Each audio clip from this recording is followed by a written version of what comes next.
नमस्कार बच्चों, स्वागत है आप सभी का BSR क्लासेस के एक और वीडियो लेक्चर में।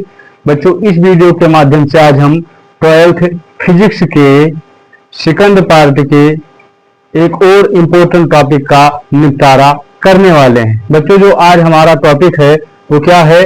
पतले लेंस के लिए अपवर्तन का सूत्र जब माध्यम भिन्न हो। और बच्चों, इसका जो डेरिवेशन आता है तो डायरेक्ट मान लो कि 5 से 7 नंबर में आएगा। ठीक है, यदि आप इसे तैयार करके जाते हैं तो मान के चलिए कि 70% आपका 5 से 7 नंबर आपका क्लियर हो गया। तो चलिए बिना किसी देरी के हम लोग इसे बहुत ही सिंपल वे में देख लेते हैं।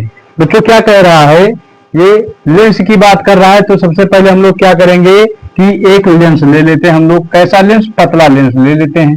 ठीक है, यहां से ले लेंगे कोई लेंस हम लोग।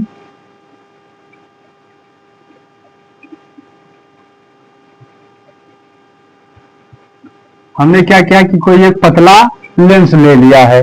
अब बच्चों, लेंस के बीच में हम लोग क्या करते हैं? इसका जो मुख्य अक्ष है, एक मुख्य अक्ष हमने सीधा खींच दिया है। ठीक है, इतना बात क्लियर हुआ। हम मान लेते हैं कि जो लेंस है इसकी लंबाई कितना है? L है। ठीक है, और जो इसका अपवर्तनांक बच्चों कितना है? N2 है। कितना है इसका अपवर्तनांक? यहां से लिख देते हैं N2 है। और जो इसकी मोटाई है लेंस की वो कितना है? स्मॉल t है। ठीक है, लेंस की मोटाई कितना है? स्मॉल t है। ये इसका बच्चों क्या है? वक्रता केंद्र C है। ठीक है, और जो माध्यम है बच्चों, मतलब इसका देखते हैं कि इसका जो प्रथम ध्रुव है पृष्ठ का वो कितना है बच्चों? P1 है। और इसका द्वितीय ध्रुव जो सेकंड ध्रुव है कितना है? P2 है। इतना बात क्लियर हुआ। देखो, फिजिक्स क्या है? सबसे बड़ी चीज यही है फिजिक्स में, यदि आप डायग्राम आपको समझ में आ गया बच्चों, डेरिवेशन तो चुटकियों में होगा। ठीक है, ये क्या है? मान लो पहले अपवर्तनांक का ध्रुव और ये दूसरे अपवर्तनांक का ध्रुव हो गया बच्चों। पहला अपवर्तनांक हमारा जो है क्या है? प्रथम माध्यम का अपवर्तनांक जो है कितना है? N1 है। ठीक है, और दूसरे माध्यम का जो अपवर्तनांक है हमने कितना ले लिया? N3 ले लिया। क्यों? क्योंकि हम बच्चों पहले ही देख चुके हैं कि जो हमारा माध्यम है वो भिन्न है, अलग अलग है। ठीक है, अब क्या करते हैं कि इस बिंदु मान लो 1 से, ठीक है, ध्रुव 1 से बच्चों हम लोग क्या करते हैं? U दूरी पर, कितनी दूरी पर? U दूरी पर, ठीक है, कोई वस्तु हम लेते हैं क्या? वो U दूरी पर हमने मान लिया है कि कोई वस्तु वो है। ठीक है, U दूरी पर कोई वस्तु वो है। एक मिनट, थोड़ा इसे छोटा करते हैं। वो है जहां से क्या है बच्चों की, जिससे जहां से मान लो कि प्रकाश की चाल चलती है। ठीक है, क्या प्रकाश की चाल क्या करते हैं? डालते हैं। हमें पता है कि वस्तु की दूरी को हम लोग किससे लिखते हैं बच्चों? वो से ही लिखते हैं। तो समझिए मेरे भाई, क्या होता है कि जब पहली किरण प्रकाश की चलती है तो ऐसे सीधे करके इसी माध्यम में सीधी रेखा में निकल जाएगी वक्रता केंद्र से होती हुई। ठीक है, पहला प्रकाश का किरण क्या होगा? सीधे निकल जाएगी वक्रता केंद्र से होते हुए बिना विचलित हुए। ठीक है, बिना विचलित हुए सीधी निकल जाएगी। और जो दूसरा बच्चों होगा, ठीक है, जो दूसरा मतलब फोकस पड़ेगा। और यहां से क्या करते हैं कि इसका हम मान लेते हैं कि देखिए मतलब विरल, ये क्या है? विरल माध्यम है। और ये जो कांच है वो जो लेंस है क्या है? सघन माध्यम है।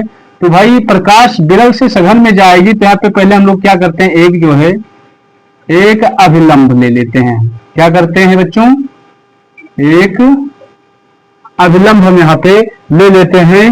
बहुत ही आसान शब्दों में और बहुत ही स्लो मोशन में हम लोग इसे सीखेंगे। परेशान होने की कोई आवश्यकता नहीं है। आप 10 से 15 मिनट दीजिए, सारी चीजें क्लियर हो जाएंगी आपकी। ठीक है, हम क्या करते हैं कि दूसरा बच्चों जो हमारा प्रकाश किरण है वो बिंदु वो से पड़ता है, वो सीधा यहां पर जाता है। कहां पे मिलता है? जहां पर मिलता है इसे हम नाम M दे देते हैं। ठीक है, हमने क्या किया? इसे हमने नाम M दे दिया। अब हमें पता है क्या होता है कि प्रकाश की किरण जब विरल माध्यम से सघन माध्यम में जाती है बच्चों तो वो अभिलंब की तरफ झुक जाती है। ठीक है, तो इसे क्या करेंगे? थोड़ा सा हम अभिलंब की तरफ झुका देंगे। ठीक है, अभिलंब की तरफ थोड़ा सा हम झुका देंगे। या एक मिनट, ये अविलंब की तरफ थोड़ा सा बच्चों झुक जाएगी। ठीक है, अब देखिए हम क्या करते हैं कि इस प्रकाश की किरण को और इस प्रकाश की किरण को मिलाएंगे और जहां पर मतलब एक दूसरे को काटेंगी, जहां पर मिलेंगी वहीं पर बच्चों क्या होगा, वस्तु का प्रतिबिंब बनेगा। ठीक है, प्रतिबिंब बनेगा। जिसे मान लो यहां से हम क्या करते हैं कि इस प्रकाश किरण को हम यहां पीछे लाने की कोशिश करते हैं बच्चों। ठीक है, और इसको भी हम क्या करेंगे, पीछे लाने का प्रयास करेंगे। तो देखिए हमारी प्रकाश की किरण यहां पर मिल रही है, अर्थात कहा जो हमारा प्रतिबिंब है वो कहां बन रहा है, आई डैश पर बन रहा है। ठीक है, हमारा प्रतिबिंब कहां पर बन रहा है बच्चों, आई डैश पर बन रहा है। अब हमें पता है ये तो वस्तु है, प्रतिबिंब की दूरी को बच्चों हम लोग किससे लेते हैं, ठीक है, मतलब ध्रुव दर्पण के ध्रुव से प्रतिबिंब की दूरी हम लोग लेते हैं तो किससे लेते हैं हम लोग, ये बच्चों प्रतिबिंब की दूरी है, इसे हम लोग किससे डिनोट करेंगे, ठीक है, ये बी डैश से हम लोग इसे डिनोट करते हैं। ठीक है, प्रतिबिंब की दूरी और वस्तु की दूरी लिया जाता है हमेशा कहां, ध्रुव से ही लिया जाता है। ठीक है, तो हमने क्या किया, प्रतिबिंब की दूरी को हमने डिनोट किया किसे, बी डैश से। इतना बात क्लियर हुआ। अब चलिए यहाँ पर हम लोग लिखने वाली है, आप लिखना चाहते तो लिख सकते हैं कि माना मतलब एल लंबाई का कोई लेंस है जिसपे क्या है कि P1 P2 ध्रुव लिए गए हैं, सारी चीजें आप लिख सकते हैं। हमारे पास थोड़ा स्पेस कम है, इसी वजह से हम लिखेंगे नहीं, जो हमारे काम की चीज है उन्हीं को हम लोग लिखेंगे यहाँ पे। ठीक है, तो चलिए हम लिखेंगे यहाँ पे क्या, ये हमारा क्या है, प्रथम पृष्ठ है, ये हमारा क्या है, प्रथम पृष्ठ है, और इधर का क्या है, द्वितीय पृष्ठ। ठीक है, लिखेंगे बच्चों, जो लिखने वाली चीज है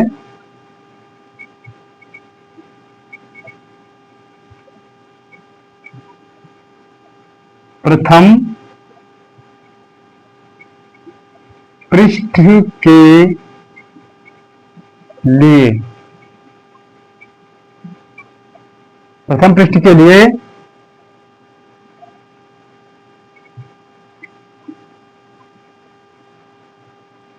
अपवर्तन के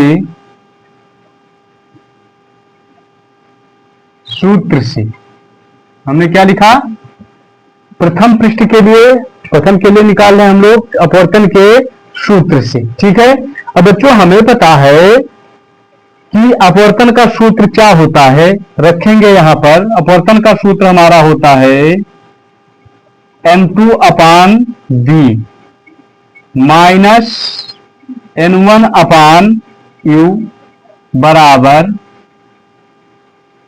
n2 माइनस n1 बटे में क्या हो जाएगा बच्चों, ये R1 हो जाएगा। ठीक है, ये हमारा जो होता है अपवर्तन का सूत्र होता है, क्या होता है, अपवर्तन का सूत्र यही होता है।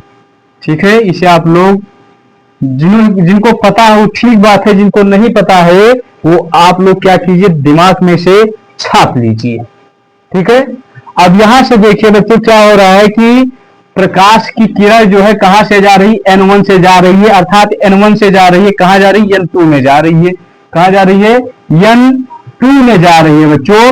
तो यहां पर देखेंगे कि N2 अर्थात जो मतलब प्रतिबिंब जो बन रहा है हम लोग किससे लिखेंगे, बी डैश से। ठीक है, हमने क्या किया कि N2 में प्रकाश जो है जा रही है कहां से, विरल माध्यम से सघन माध्यम में जा रही है, तो यहां से लिखेंगे हम लोग क्या,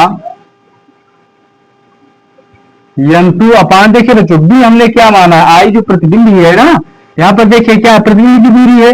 ठीक है, हमने प्रतिबिंब यहाँ पर क्या माना है, बी डैश माना है, तो क्या हो जाएगा, बी डैश हो जाएगा, माइनस में N1 है तो अपान में क्या है, यू हमने माना यू है, ये यू ही रहेगा, बराबर में हो जाएगा N2 माइनस N1 बटे में किसके लिए है बच्चों, जिसका अपवर्तन मतलब R1 के लिए हो रहा है। ठीक है, तो लिखेंगे R1।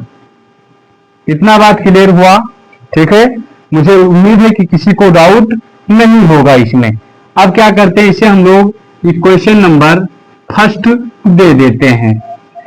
क्लियर है, और जो हमारा लेंस है, लेंस भी अभी आधा ही बना हुआ है, तो चलिए इसे अब पूर्ण करने का समय आ गया है। देखिए पहले क्या था, सघन मतलब विरल माध्यम से प्रकाश की किरण सघन में जा रही थी, अब भैया जाएगी सघन से विरल में। क्यों, क्योंकि जो हमारा लेंस है, जो लेंस किसका बना है? कांच का। तो क्या है भाई, वायु के सापेक्ष तो कांच सघन ही होता है, ठीक है। तो प्रकाश की किरण जब जाएगी मतलब इधर की तरफ, तो हम क्या करते हैं कि यहाँ पे एक ऐसे अभिलंब जो है ले लेते हैं, ठीक है।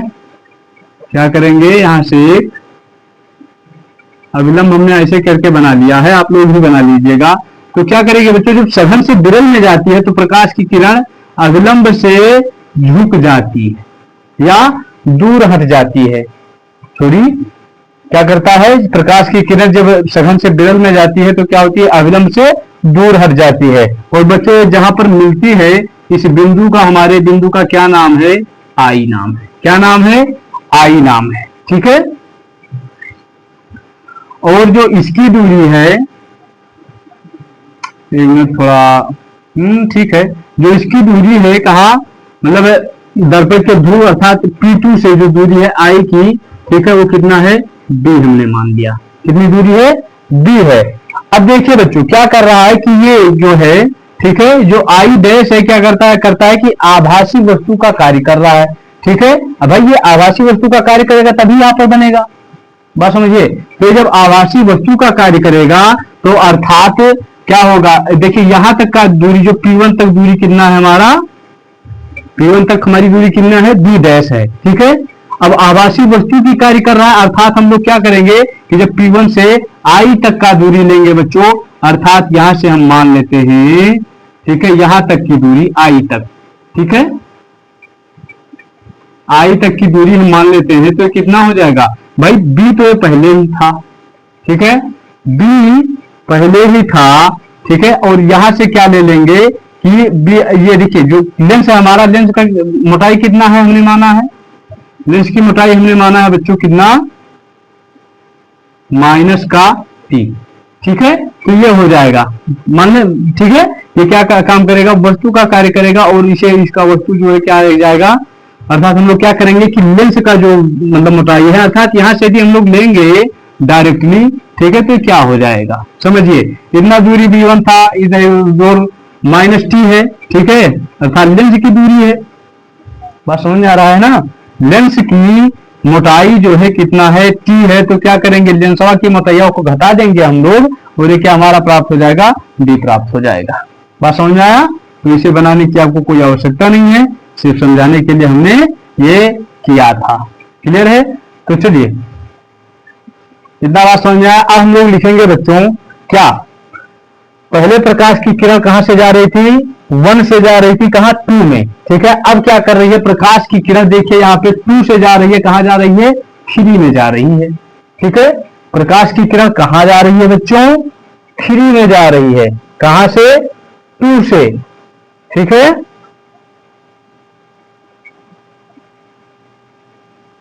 तो यहां पर हम लोग लिखेंगे कि n, एक मिनट, इसे लिखेंगे कि द्वितीय पृष्ठ के लिए, ऐसे लिखेंगे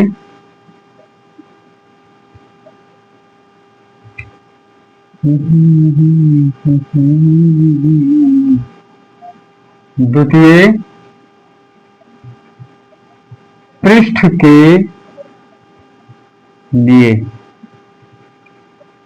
ठीक है, वही चीज है। द्वितीय पृष्ठ के लिए क्या है बच्चों? अपवर्तन के सूत्र से। क्लियर है बात? अब यहां से हम लोग क्या करते हैं, क्या कर रहा है कि मतलब 2 से 3 में जा रही है, अर्थात कहां जा रही है? 3 में जा रही है। तो यहां पे लिखेंगे n3 अपान, n3 हो जाएगा और ये अपान में क्या हो जाएगा बच्चों? b हो जाएगा, ठीक है, अपान में b हो जाएगा माइनस n1, नहीं n2 होगा, क्या होगा? 2 से जा रही है ना, ये n2 हो जाएगा और अपान में देखिए वस्तु की दूरी हमने यही तो निकाला है, तो रख देंगे। वस्तु की दूरी हमारा कितना हो जाएगा? b डैश, ठीक है, माइनस का t बराबर n3 माइनस n2 और बटे में क्या हो जाएगा? r2 हो जाएगा। समझ में? क्यों? क्योंकि 2 से जा रही है 3 में, जो प्रकाश की किरण है अर्थात सघन माध्यम से विरल माध्यम में आप जा रही है, तो हमने इसे रख दिया। बात क्लियर है? अब यहां पर बच्चों एक कंडीशन हम लोग लगाएंगे कि माना,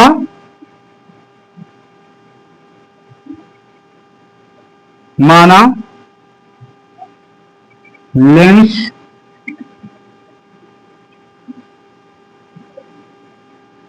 बहुत पतला हो, माना लेंस बहुत पतला हो, समझिए मेरे भाई, अर्थात क्या इतना मोटा है तो मतलब लेंसवा जो है घटके हो जाए, मतलब बहुत थोड़ा सा पतला हो जाए, ठीक है, ऐसे हो जाए। तो ऐसे केसेस में क्या होगा, जब माना बहुत मतलब लेंस जो होगा बहुत पतला हो जाएगा, तो बच्चों ये हमारा क्या है, बी डैश जो माइनस टी हमने लिया है, ये किसके बराबर हो जाएगा, बी डैश के बराबर हो जाएगा। क्लियर है बात? अब यहां से रख दीजिए कि माना लेंस बहुत पतला हो, कंडीशन हमने ले लिया है, ठीक है, तो बी जो मतलब बी डैश माइनस टी था वो कितना हो जाएगा, बी डैश हो जाएगा। तो यहाँ पे रखेंगे हम लोग N3, एक मिनट, N3, ये बी है तो बी रहेगा माइनस N2, ये क्या हो जाएगा, बी डैश हो जाएगा। क्यों? क्योंकि हमने यहाँ पर अभी माना है, ठीक है, ये क्या हो जाएगा, बी डैश हो जाएगा, और बराबर में N3 माइनस N2 अपान में क्या हो जाएगा, R2 हो जाएगा, ठीक है। इस तरीके से हमारा जो कुछ सिस्टम आ जाएगा। अब यहां से लिखेंगे कि इसे क्या करते हैं, इक्वेशन नंबर हम लोग 2 दे देते हैं। क्या देंगे, इक्वेशन नंबर 2 दे देते हैं। ये निकल के आया, क्लियर, इक्वेशन नंबर 2 हमने दे दिया यहाँ पे। अब लिखेंगे कि समीकरण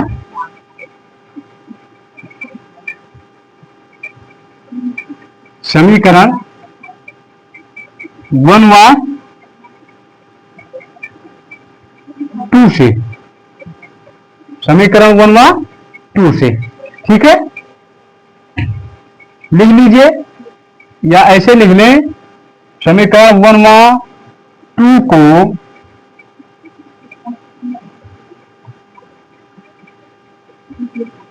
जोड़ने पर, अब क्लियर है, समीकरण 1 और 2 को क्या करेंगे हम लोग, जोड़ देंगे, तो जो LHS होगा वो LHS से जुड़ेगा, RHS जो होगा वो RHS से जुड़ेगा। देख लेते हैं बच्चों क्या है, जो इतना चीज है इसका कितना, ये वाला मतलब इक्वल के इधर का क्या है, LHS है, ठीक है, L है, और इधर वाला जो है वो क्या है, R है। बात समझ गए? इसमें देखेंगे इक्वल के इधर का तो क्या है, इतना, मान लो इधर का बच्चों L है, और इक्वल के इधर का जो है वो कितना है, R है, ठीक है। तो जोड़ लीजिए, यहाँ पे लिखेंगे जो LHS होगा LHS से जुड़ जाएगा, RHS होगा RHS से जुड़ जाएगा।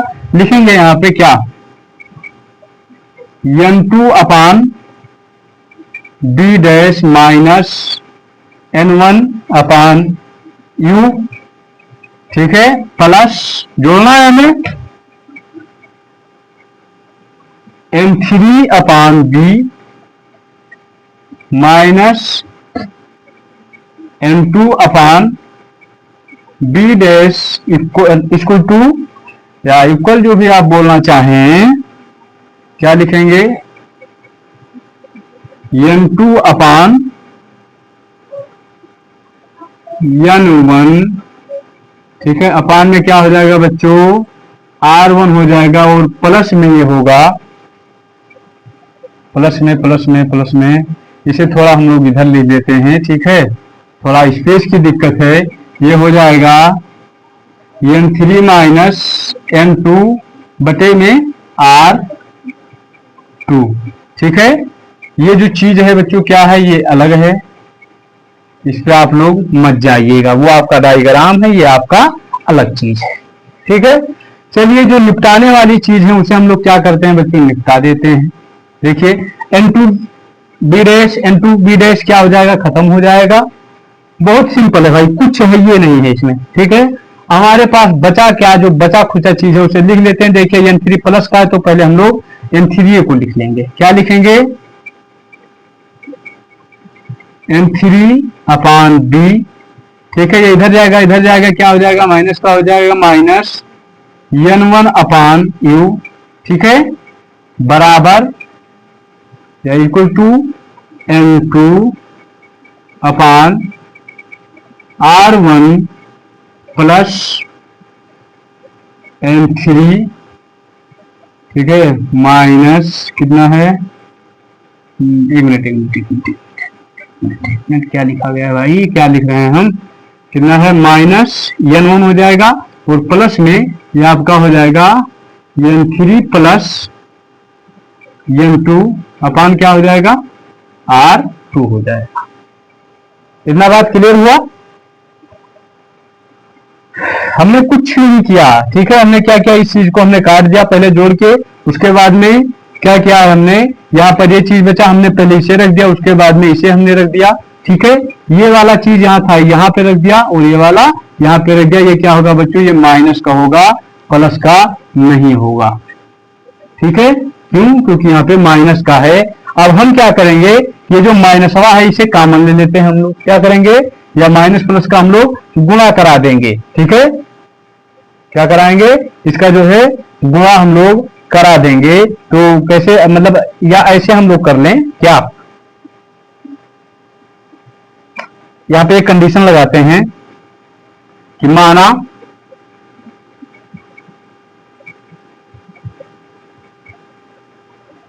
दोनों माध्यम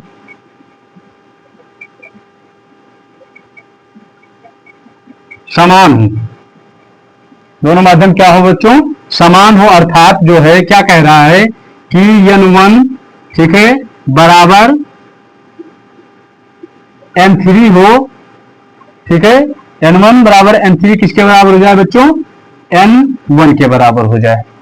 बात समझ गए, ये n1 n3 देखिए इस माध्यम की बात हो रही है, माना दोनों माध्यम समान हो तो क्या हो जाए, n1 बराबर n3 जो होगा किसके बराबर हो जाएगा, n1 के बराबर हो जाएगा। तो यहाँ पे हम लोग रखेंगे कि देखिए हमें क्या करना है कि जहाँ पे n3 उसे चेंज करना है, ठीक है, रखेंगे यहाँ से कि n3 है यहाँ पे तो क्या रखेंगे, n1 रखेंगे, ठीक है, ये क्या होगा b हो जाएगा, माइनस में n1 है n1 हो जाएगा, ठीक है, ये क्या है u है u हो जाएगा, बराबर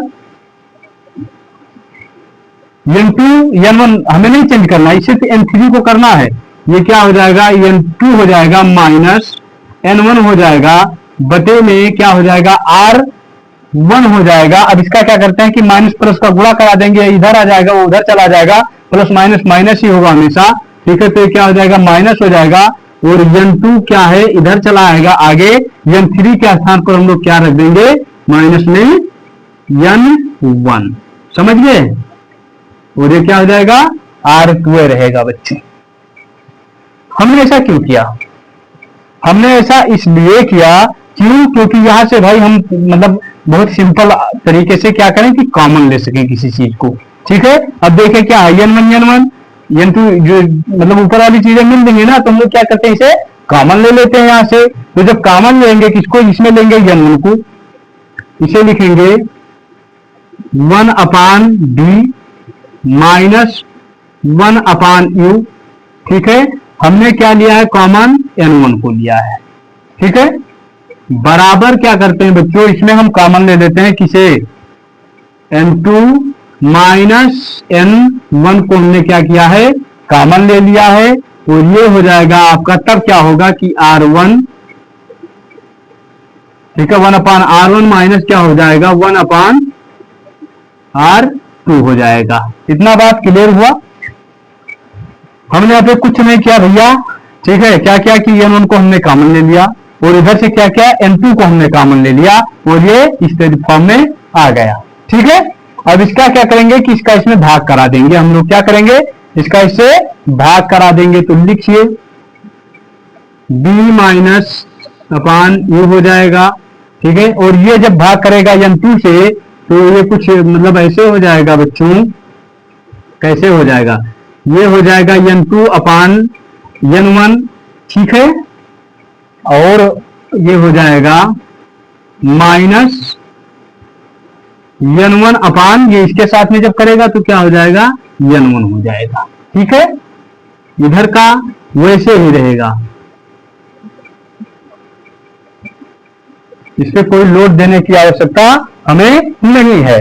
अब समझिए मेरे भाई क्या करना है, जो कटने वाली चीजें हैं है, जो कटने वाली चीजें उन्हें हम लोग निपटा देते हैं, n1 अपान n1, ठीक है, इसे कैंसिल कर दो भैया, कितना बचेगा 1 बचेगा यहाँ पे, ठीक है। अब यहां से लिखेंगे हम लोग कुछ कंडीशन लगाएंगे, क्या लगाएंगे कि चूंकि हम पढ़े स्नेल के नियम से बच्चों, ठीक है, स्नेल के नियम से हम लोग पढ़ चुके हैं। यहाँ पे देख लें कि चूंकि क्या होता है N2 अपान N1 इक्वल होता है किसके बच्चों, N के। ठीक है, स्नेल के नियम में हमें पता होना चाहिए, जिन लोगों को पता है, पढ़े होंगे स्नेल का नियम, उनको पता होगा क्या होता है N2 अपान N1 जो होता है इक्वल होता है किसके, N के इक्वल हो जाता है। तो ऐसे सिचुएशन में जो है हमारा ये हो जाएगा कुछ 1 अपान बी माइनस 1 अपान यू, ऐसे रहेगा। N2 अपान N1 क्या हो जाएगा बच्चों, ये इक्वल है किसके, N के। ठीक है, तो ये क्या हो जाएगा, माइनस का हमारा यहाँ पे एक बचा था, एक आ जाएगा। ठीक है, ये कटा था ना, तो ये एक हो जाएगा और ये ऐसे ही रहेगा। समझ गए? कुछ नहीं किया मेरे भाई, कुछ किया ही नहीं हमने। क्या किया यहाँ पे, ठीक है, इसको हमने पहले निपटा दिया। यहाँ पे 1 बचा, हमने मान लिया कि स्नेल के नियम से N2 अपान N1 हो जाता है किसके बराबर, N के बराबर हो जाता है। ठीक है, अब ऐसे केसेस में हमने क्या किया, ये इस चीज को हमने यही रख दिया और ये क्या हो जाएगा हमारा N2 अपान N1 हो जाएगा N। ठीक है, एक का एक हो जाएगा, ये चीज हमारा तो वैसे ही लिखा है। ठीक है, अब यहां से देखते हैं और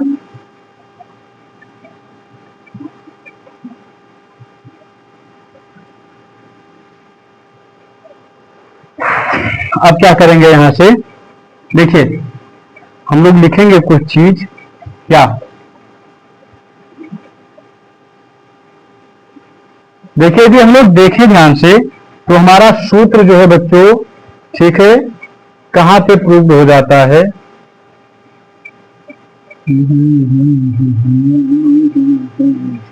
देखिए हमारा जो मतलब है इसका जो पतले लेंस के लिए अपवर्तन का सूत्र है वो यहीं पर प्रूव हो जाता है। ठीक है, ये बात हम भूल गए थे आप लोगों को बताने के लिए, हैं, ये हमारा क्या होता है, यहीं पे प्रूव हो जाता है पतले लेंस के लिए अपवर्तन का सूत्र। मगर अब क्या कह रहे हैं कि यदि हमें फोकस दूरी के मतलब फॉर्म में लिखना हो तो किस तरीके से लिखेंगे, इसी वजह से इतना हम छेड़छाड़ कर रहे हैं। ठीक है, ये सारी चीजें हम इसी वजह से लेकर आएंगे।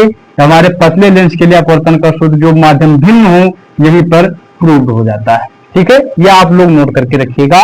आगे देखिए क्या होता है, आगे हम लोग लिखेंगे कि माना, ठीक है, जो U है अर्थात माना वस्तु जो है बच्चों, यानी U बराबर क्या होता है, ठीक है, ये U बराबर क्या बनता है, इनफाइनाइट अनंत बनता है। ठीक है, तो जो B होगा क्या होगा, B बराबर क्या हो जाएगा बच्चों, F हो जाएगा। क्लियर हुआ बात? यहां पे समझिए मेरे भाई, क्या क्या हमने कि माना जो वस्तु है, वस्तु क्या बनेगा जब अनंत पर बनेगा।